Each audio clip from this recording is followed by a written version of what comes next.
Welcome to Werewolf the podcast. This is episode 19. Hopefully you've listened to the episodes up to now, then this might make a little bit of sense. If not, then it might not, but if you did listen to them, then if you'd listened to them, then it would, so I would go and listen to them first before you listen to this one, if that makes sense. This one's called The Wolf's Wife. I was out having a little fatal furry fun in the town of St Andrews, Fife. You must have heard of St Posh Wankers Andrews, the golf capital of the world. It has great architecture, history, sightseeing, thingamies, and architecture. It also has a university where you go if you're posh and you don't get into Oxbridge because you're a bit thick. St Andrews makes getting into its medieval-assed halls much easier than Camford. You don't need the grades, you just let mother and father buy you a place on the course of your choice. You know, the BA of History of Drama and Leg Wobbling, or maybe the BA in the role of French dyslexic poets in the space race, or something even more stupid like economics. The town, city, placey also has mad golf tourists invade it from all the world's wealthiest countries. Well, it also had the rich arrive from the developing countries that they run and steal from also. Maybe the title of a developing country is wrong. It should probably be the poor countries from which they steal and make those poor countries poorer. Is poorer a word? I'm not sure, but it seems to fit. These feckless golfing fools are all going there to play the stupidest game that exists. They get dressed in the most expensive and silliest clothing that you can wear to make you look expensively stupid. I'm convinced that golfing fashion styles are put together by those hurt by the game in some cruel way. According to the Financial Times, St Andrews has the highest tourist spend per day per visitor in the UK. I like the rich and I like tourists. Tourists are really great fun. They have a tendency to think they are safe due to them being in St Andrews, which is a bit like Hogwarts from Harry Potter land. They can't see there being anything terrible there like crime or herpes or even the odd werewolf, although I'm not that odd.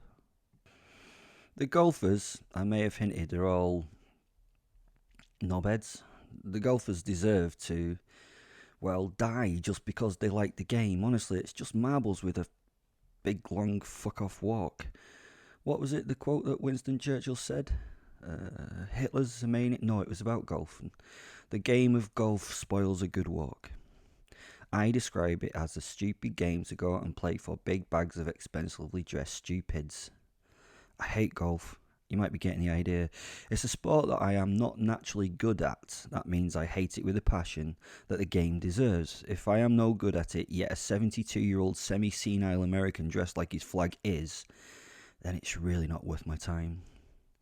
I also hate those that enjoy it, those rich scumbags who do the golfing stuff. Just that enjoyment of something so bad would give me another reason to kill them if I actually needed any reasons.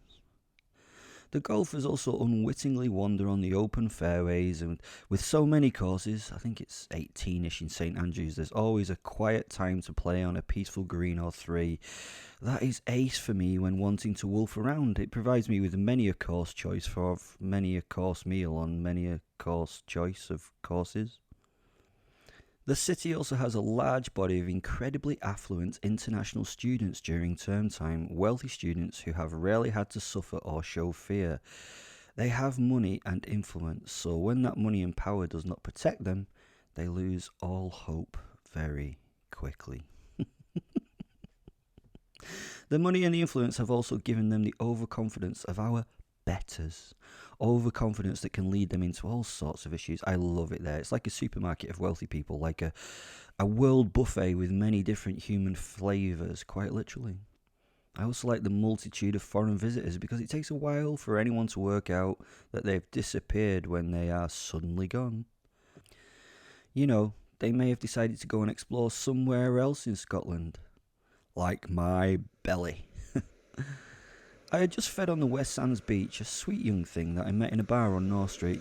She'd been in her second year of, whatever she'd been studying. It wasn't very interesting, and she wasn't that bright. She was not a significant loss to literature, science, medicine, or whatever she was doing. She tasted French. No, I'm not going to say she was like garlicky or something like that, or tasted of frogs. It's just that after tasting many cultures and countries' offerings, you recognise these things. I finished eating and walked back along the beach towards the town. My posit walked by me, and we were enjoying the wind blowing from the sea. In our heads, we had the after-feed joy, and were discussing the favourite moments of the kill, a most enjoyable post-prandial chat. If you don't know what my posit is, he's my invisible wolf soul that is my best friend, and he can combine with me to become the werewolf or the wolf. Please go listen to other episodes. The telepathic conversation dwindled to silence as the wind had changed direction, and from out of nowhere I was hit with a gentle tap of a sledgehammer blow of a smell in the nasal region. Something amazing smashed my senses. There was a specific smell, an intoxicating aroma. It was like taking a line or two of 98% Peruvian proof coke. The scent burst into my brain, releasing massive doses of endorphins that rushed around my body. It was incredible. I needed to know what the smell was, and I needed to know where it came from to get to know it. My posit raised his snout and head and sniffed the air, turning his face this way and that. A great toothy smile spread across his face. His great grey tongue lolled from his mouth as he sent powerful emotions and thoughts to my forebrain. "What is it?" I asked. "It's not an it, it's a her," he sniggered. "A her?" I repeated, now intrigued. "She's near, and she's been here recently. She's trying to find us." And this is all he would say. He refused any more questions. That was the first time I smelled it, and I spent a lot of time searching for its owner over the next few weeks. I would return to St Andrews for a lot of food, which was always easy to find in the university town with such a high student suicide rate, and with a hope that I would find the amazing aroma again. The best time to find any odour was on one of those few still winter nights in St Andrews. If the stars were out, especially if it was cold and frosty, her flavour would be in the air. I think it was a her. It would stifle the other smells humanity created through its waste and stench. I desperately needed to find its source, as it was so tantalising, yet always just untraceable. It was as if the owner knew how to mask herself from me. Maybe she did. It was all too exciting. Night after night I would wander the streets to try and find her. Night after night I would get a fleeting sense of her presence, but never find her. It was a very long time before I smelt a bitch as strong as that first night.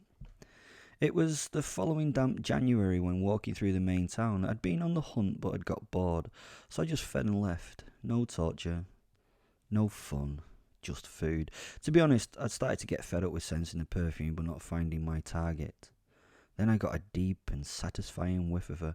I was walking back to the car at night through the main street past one of the fancy new glass-fronted bars, juggling my keys from hand to hand as I enjoyed the scrutiny of those that passed by. It had been the miserable pre-snow rain and the streets were not as busy as usual.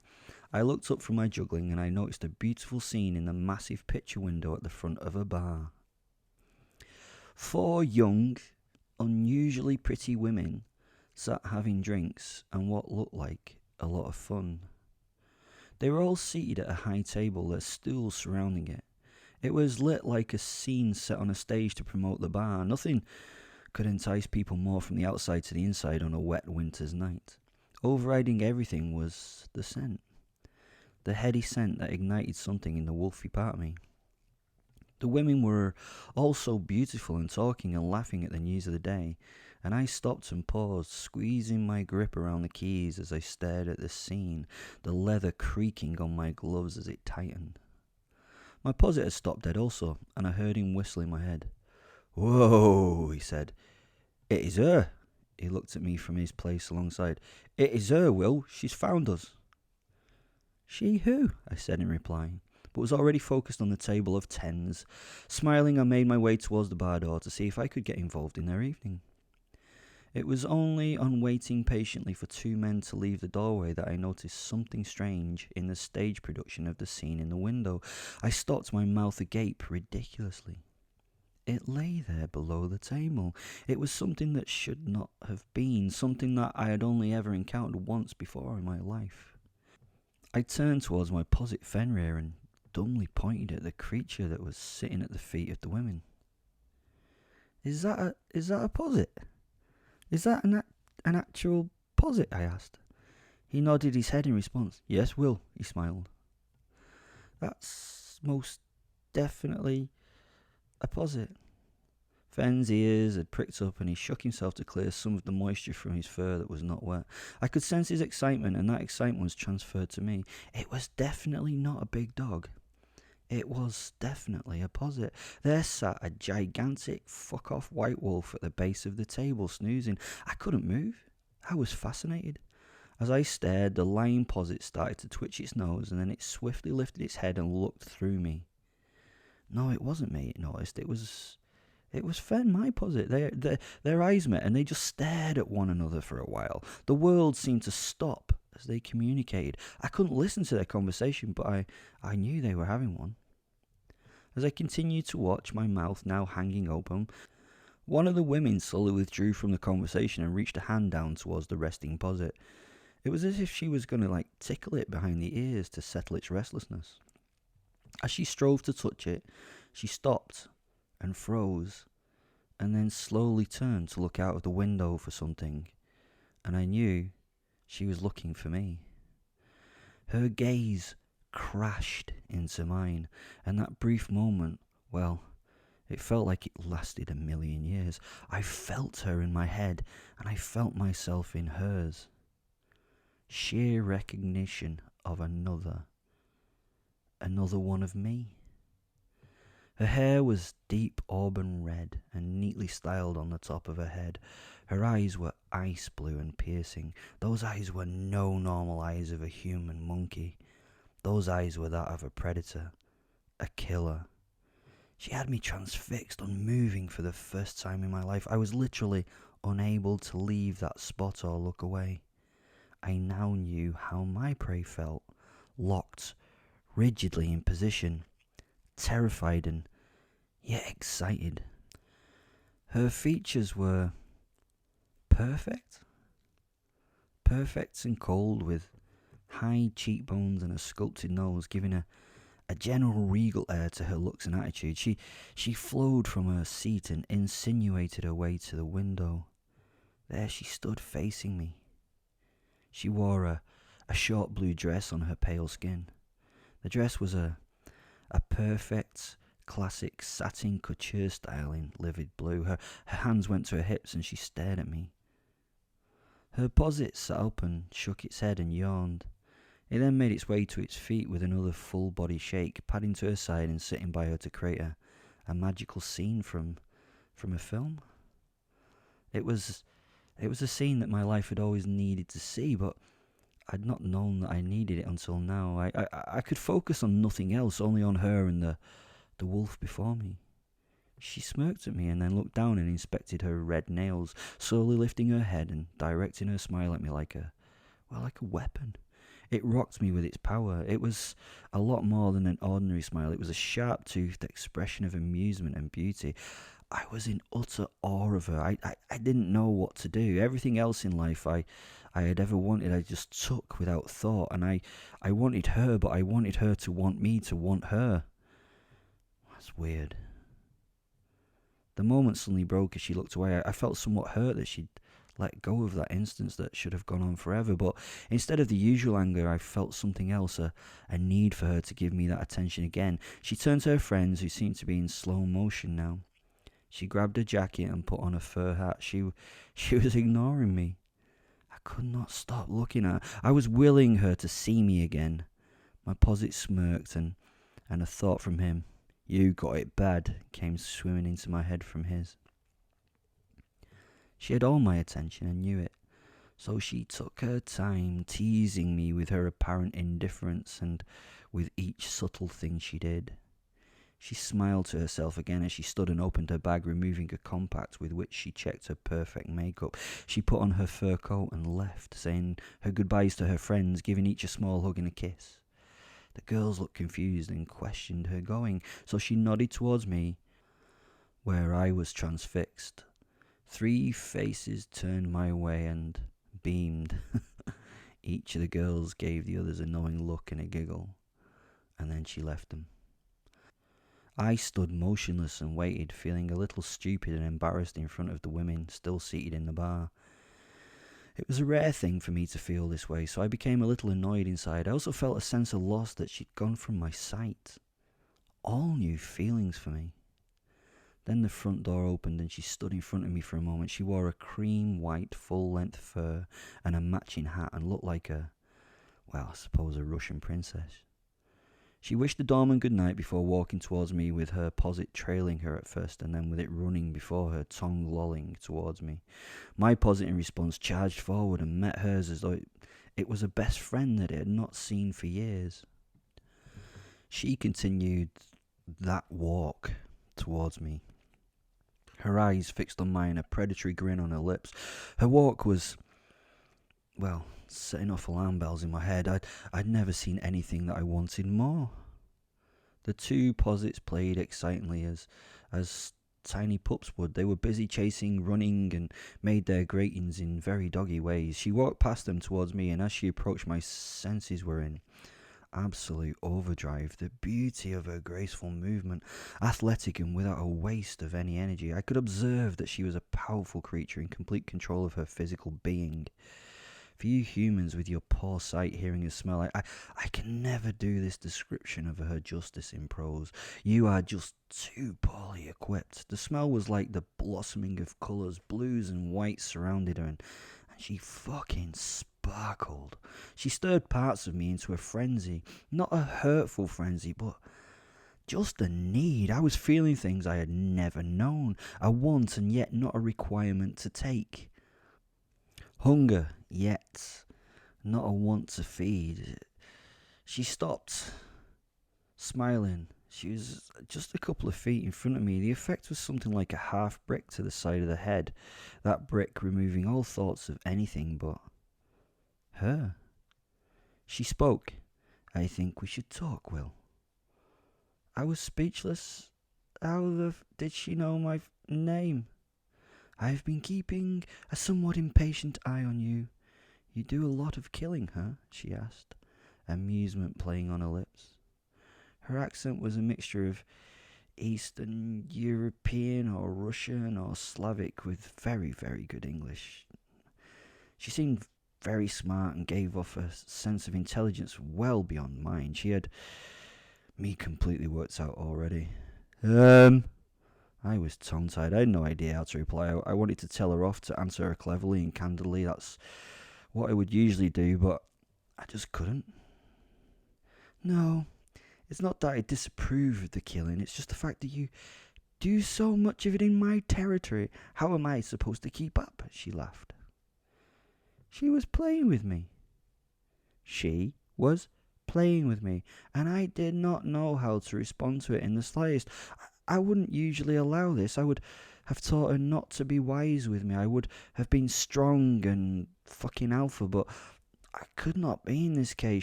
She took hold of my hand and gave me a wicked smile and dragged me into the night. The posits followed, walking flank to flank. I could hear them in my head communicating with each other. Not in a language I knew, but it was as if they'd a lot of catching up to do. Okay. Are you going to tell me who you are? I asked. I'm your wife, she said. She was my what? I thought, and I heard my Fen laugh alongside the new posit. She's my what? Fen was laughing so hard that he could hardly communicate, even telepathically. She's your wife, Will, he eventually said. Okay. I don't remember having a wife, I answered. She could obviously hear our conversation just as the posits could, so she giggled in response and pointed at the posits. They were in a rapture, running alongside each other, body touching body, tongues lolling and happy. Well, I am, she said, and you've been an incredibly big pain in the backside to find, Will. So now you need to catch up with the loving of me. She held out her hand and I took it as something was just right. I could hear the posit in my head as he span and played with the other. As we walked to wherever we were going, I was a little perplexed and confused, but the level of interest in what would happen next was much more intriguing, so I thought I would keep my mouth shut and just see what would happen. As we walked, we talked. Well, I walked and she walked and talked. Her voice was captivating. It took me somewhere wild and free. She smelled like, well, I can't explain what it was like. It was like, oh God, it was just really nice, and it took me some time to focus on what she was actually saying. Life would get interesting in the next wee while, as they say in Scotland. She'd talked for most of the walk, but nothing had gotten through to the understanding part of me. I'd just been lost in my thoughts as I travelled. She then paused and stopped walking and looked at me. "Shall we hunt?" "Oh, of course. You've no idea who I am, do you?" "My name is Aza." I ran the name a few times in my head. "Why not?" I replied. We walked behind a sweet young couple who were giving off the smells I relate to sexual excitement. We followed them as I could see the interest that Aza was giving them. She wanted to hunt, chase, and maybe kill. Her entire focus now was on her prey, and I could sense the predator's mind start to function.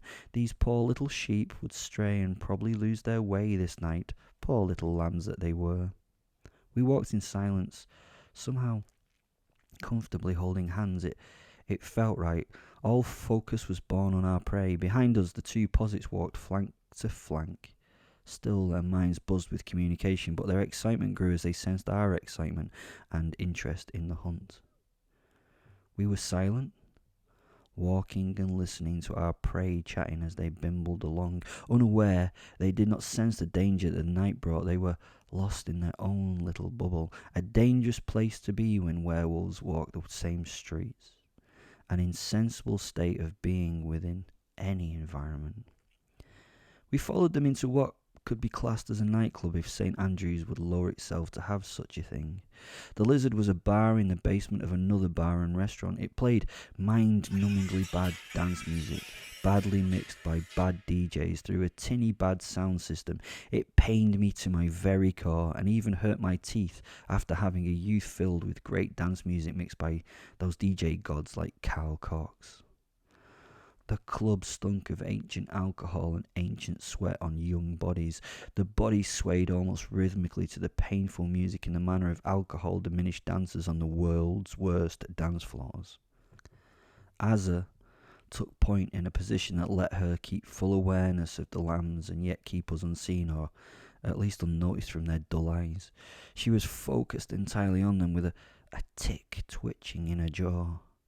She became more beautiful as her thirst started to excite me. Her face turned to mine, and at that moment, I fell deep into that pit which I now know is love.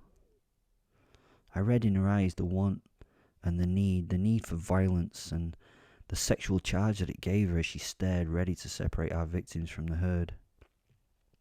She smiled once more and with a flick of her hand told me to wait where I was as she strode with the utmost confidence over to the young couple and became all to them as she did so. They stared. They lusted as her lithe walk entranced them. She at that moment was their welcome death, and they wished for it. Their life was at an end, but to be honest, this moment and her involvement would be the most significant of the little sheep's lives. I smelt a change in context in the air. The victims now looked upon her with their own predatory eyes. They both wanted her. To be frank, the room wanted her. But these two in particular were feeling the burst of raw sexual charge that she effervesced. They stood, jaws dropped and slack mouths open, dumb monkeys, unable to do anything about the drive they both wanted to be fulfilled. Aza just pushed past them to the bar, and they never took their eyes off her. She partially ignored them, only offering a flash of eye contact as the bartender, a cute young man, decided to ignore the queue, waiting in line for his attention. His focus lay on the beautiful woman newly arrived, and he crabbed his way to Aza to serve her needs first. She controlled these people with her mere presence. Her manner and confidence controlled all around her. They had no choice but to do what she wished. It was not fear that generated this veneration, but the raw nature of her sexuality. All wanted to be with her, and all wanted her to want them. I felt a moment as the green monster of jealousy leapt into my brain. She seemed to realise this and looked at me briefly, and with a reassuring smile, she calmed that creature as she told me all this was for me in that one look. After getting served the martinis that she ordered, she turned away from the bar and started to make her way back to me across the dance floor. The dancers formed a bubble of space around her that none entered. She just walked, and the sea of people parted to allow her passage. The victim's eyes had never left that walk, and as she got to me, she passed me a drink, and I knew what to do instinctively. We both raised our glasses to this cute pair, and they felt bliss. In that one moment, they saw a future that could be a very interesting one for both of them. Then the spell broke as the two started to speak hurriedly between themselves. The conversation was exciting and full of fun and naughtiness, and as it ended, the pair of them patted themselves down and started to make their way through the press of bodies on the dance floor towards us. Their journey was not as unimpeded as ours. They had to push and shove their way past all to get to our company, which was what they needed. As they arrived, we were chatting and laughing in the pretense of not noticing them. Of course, we were fully aware. When they did eventually arrive, I followed my old love's lead. She turned to them. They couldn't speak. The nerves of the moment had got to them, and they had no idea of what to do or say. Asa did, though. She turned and smiled at the couple. It was a smile that was hypnotic. It removed all fear, all abilities to make sound judgments, and all the abilities to raise any red flags were gone for the next few moments. Hi, I'm Asa. And this is my husband, Wil. Do you wish to join us and see where the night goes? She asked them while sipping on her drink. We drank, we danced, and I just took her lead. One moment I was dancing with him, and then them, then her, then Asa, and our bodies combined in rhythm and dance in such a way that we did not think who was whom. As the bar closed, we left as a group. Asa and Jane laughed and giggled while holding hands as they walked before us. Timothy walked with me, somewhat silently but excitedly. I reached for his hand and held it. He took it with a hefty grasp, and I felt his body relax as he felt the moment in his very soul. We got to the taxi rank, and Jane and Tim moved to the nearest car. They were grieving the loss of this intimacy already. They did not know what to do or say to us. They did not want this moment to go away. Asa stared into my eyes as I watched the pair of them start to open the cab door and get ready for their goodbyes. We held each other tightly and kissed as they patiently waited for this moment of passion to end before they climbed into the car and had to leave. Asa broke the kiss and leant back into my arms so she could see my face. She brought the back of her right hand to her lips and wiped the moisture from her mouth as she smiled and nodded to me. I knew exactly what she wanted, so I nodded back. We broke our hold and holding hands turned to the taxi. Would you like to spend the night with us? She asked them, grinning and laughing. We would like to have you, she continued. The feeling of relief and resolution in want came flooding from Tim and Jane. They looked at each other and smiled and nodded, and we walked towards the cab where I held Tim and kissed him fully on the lips. Asa held Jane and enclosed her mouth in a similar moment of beauty. Asa then leaned back while being held in the arms of the woman and kissed the boy, and by some miracle I leant and kissed the girl, and we all laughed, relaxed, and were excited in the moment. On arriving at their home, a very nice little classy bungalow on the outskirts of the town, we left the taxi and walked up the path to the front door. Jane now put her finger on her lips as we quietly opened the door, mouthing that we have to be quiet, not to wake the kids. The wolves in us looked at each other and expressed a little more joy at this unexpected gift. In the back room, we were permitted to make noise once more, and the chat started as the flirting truly began and the drinks were got, music played, and the fun began. Asa sat on the couch with Jane, and they stared into each other's eyes as we watched The two beautiful women melded together. Tim and I just sat on the couch opposite. He was tense and nervous, even under the influence of a lot of alcohol. Azza was facing Jane and their bodies were close, touching at the thighs and hips. Azza reached for Jane's hair and started to partially play with it as she stared into her potential partner's eyes. The girl initially shied away and dropped her head. A level of embarrassment showed and a slight unwanted gasp was given up from her lips. The wolf cupped the woman's chin, lifting it and looking into her eyes, nodding reassurance and then bringing the woman's mouth to hers in the moment of the most delicious kiss. The kiss became more and more passionate as the girls dragged each other close and their bodies entwined, enmeshed, and became immersed in one another. The moment was truly delicious. Tim was wholly focused on the scene before him. The excitement was very apparent. He was very excited, nervous, and jealous, all at the same time. I was watching him, and my own needs required fulfilling. The scent of the pheromones, fresh sweat and pre-cum were heady. I grabbed the man's face and dragged it towards mine. At first he hesitated and tried to withdraw from my grasp. I held him firm and smiled in reassurance. He reached forward, his mouth opening and his eyes closing as he sampled my lips and relaxed, his soul lost in the oblivion of the moment.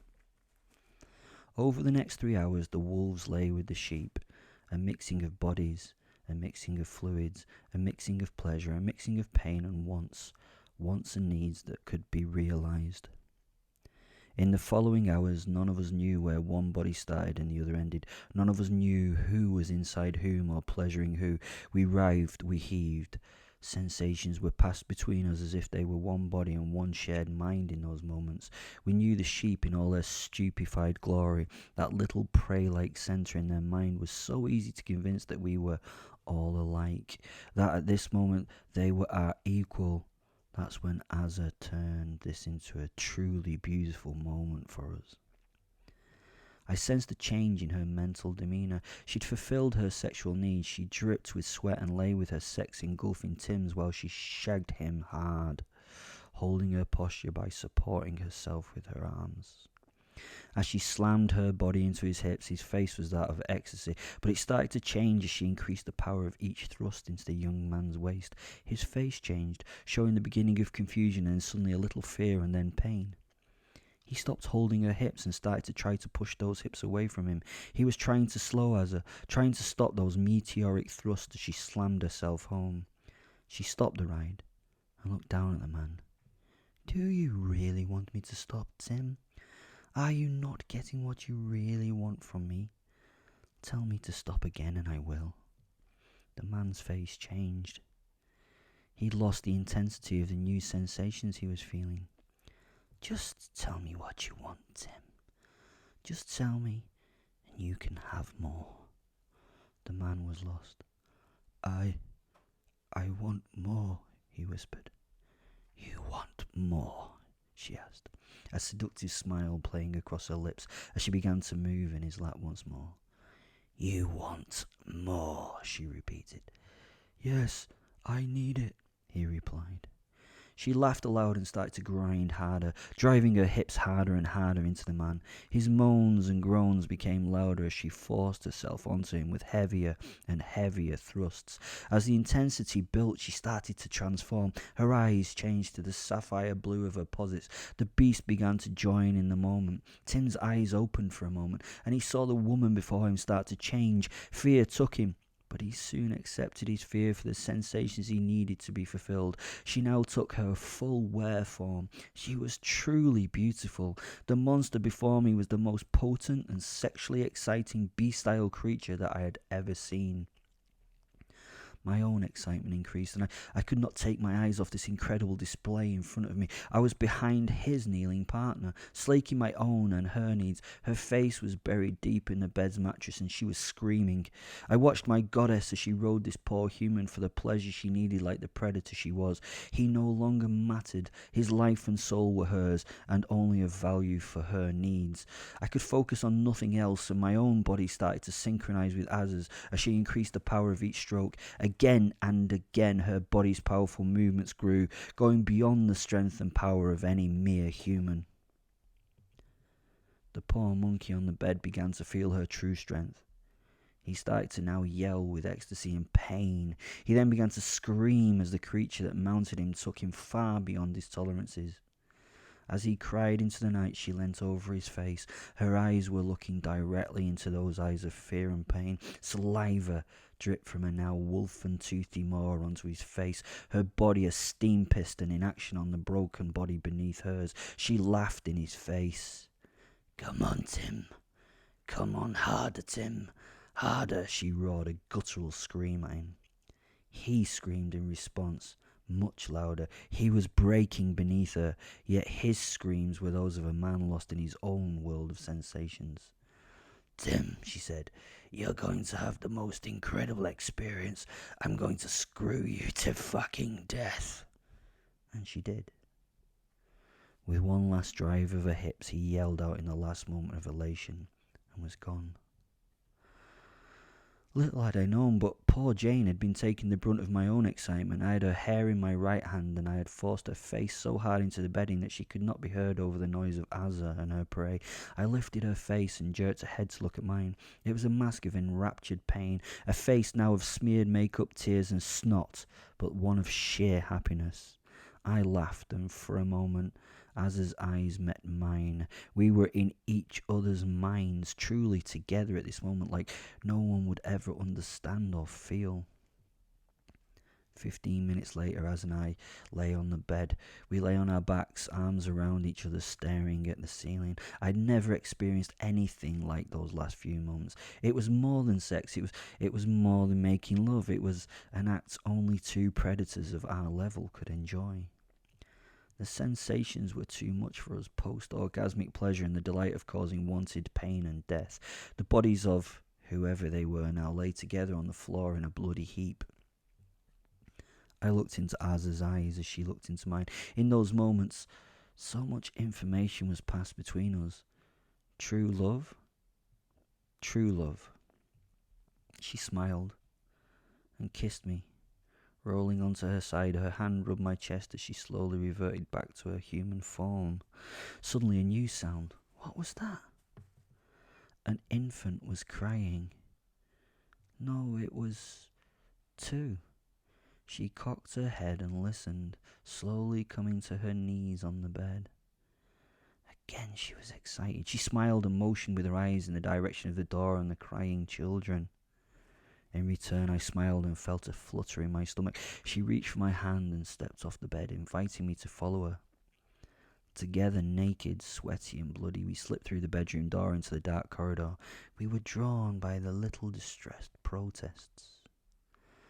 The cries ceased, and again the house returned to silence. A ticking clock, the only noticeable sound. The kingdom of Fife is a wonderful place for a werewolf and his wife. Thanks for listening.